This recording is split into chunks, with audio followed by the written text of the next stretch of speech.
My mom is a nurse, and she has clients from lots of different countries. To help them feel comfortable, she tries to learn some of their languages. In our area, we have a lot of Spanish speakers and Habesha people. So my mom learned Spanish, Amharic, Tigrinya, and African American English. She met my dad on a rainy Wednesday in 2014. She was eating at his family's restaurant, The Horn, on U Street in Washington, D.C.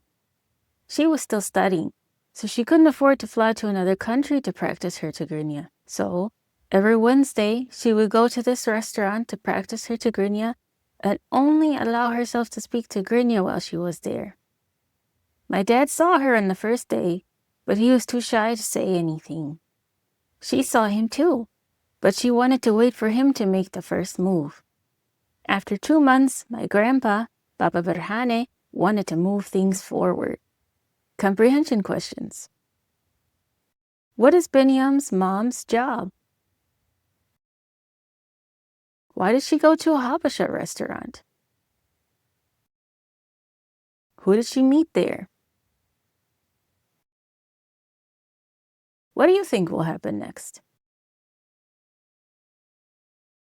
Come back next time to find out what happens next.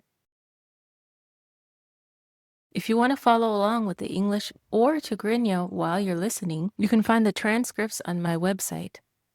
You might already be there if you're listening to the embedded Spotify audio. Tigrinlish short stories are produced by CrossGen. We hope to see you next time. Barak ma'alti.